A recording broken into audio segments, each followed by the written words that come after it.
Je suis venue ici parce que en Espagne, j'ai travaillé dans le domaine théâtral et c'était très difficile et chaque fois pour moi c'était plus dur. Et beaucoup de travail sans contrat, avec un salaire très bas. Et quand j'ai fini mes études, j'étais très enthousiaste. Et ça, pour moi, il n'y avait pas de problème. Mais quand les années ils passent, et tu dis, OK, je veux évoluer. Je ne veux pas être comme ça. Et j'ai décidé de partir à quelques pays francophones.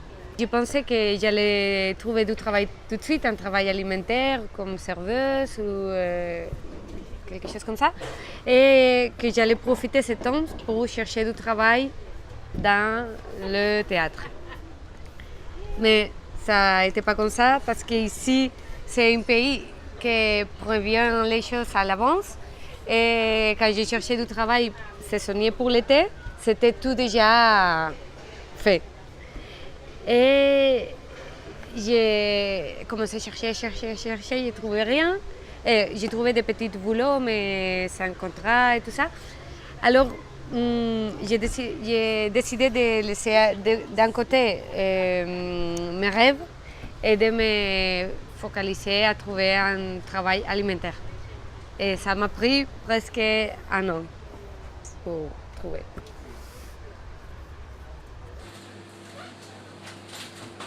La première fois que je suis allée à découvrir, c'était la présentation de ProAct d'avant. Et quand j'ai écouté le fond, j'ai dit, ouf, c'est le même que moi. Parce que tu penses que c'est tu la seule personne à qui lui arrive la situation. Et tu penses, mais pourquoi est-ce que je suis en train de faire quelque chose mal? Ou tu commences à sentir insécurité de toi et de tes capacités et de tout.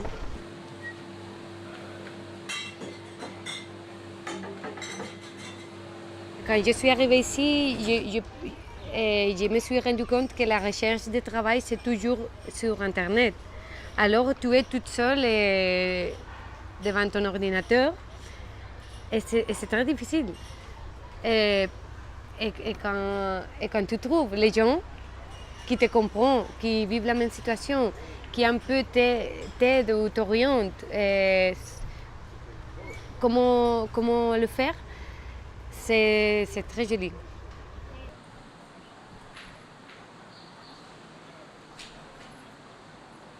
Voir la façon qu'on s'aide et on se envoie des mails parce que, par exemple, tu cherches et tu trouves une chose que tu peux lui dire à une collègue et c'est une chaîne très jolie. Et je pense que même, on a fini ProAct maintenant, mais je pense que ça va pas s'arrêter parce que j'ai reçu avant-hier une SMS d'une collègue et si je trouve, je vais continuer à envoyer.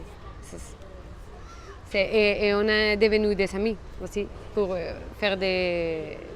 partager notre temps libre.